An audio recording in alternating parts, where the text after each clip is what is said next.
An Iranian cluster munition shattered a long pause.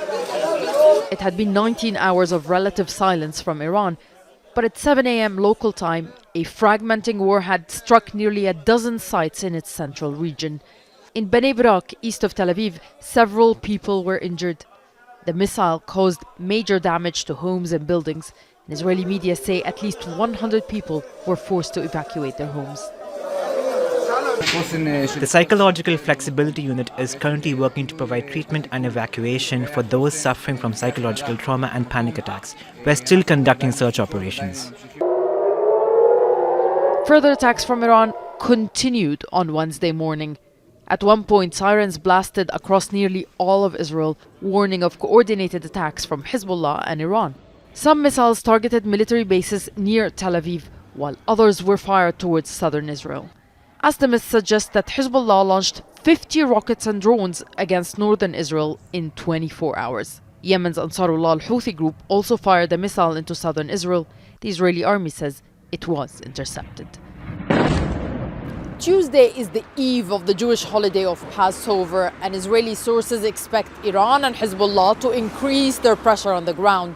Politically, as the US president hints at a potential end to the war, the Israeli Prime Minister seems to be preparing for that scenario as well.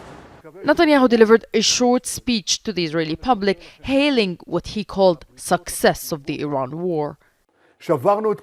We have broken the power of Iran's terror squads that surrounded us in a choke ring. It's true, they still have a limited capacity to threaten us, but they can no longer threaten our existence or launch tens of thousands of ballistic missiles and rockets intended to destroy the cities of Israel.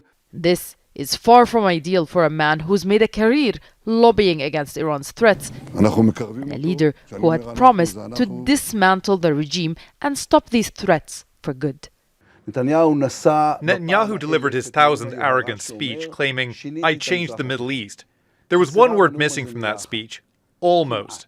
You almost changed the Middle East. In the end, it always turns out that it hasn't changed. Many see Netanyahu's speech as a political move. He managed to secure his coalition government's survival until the end of its term later this year.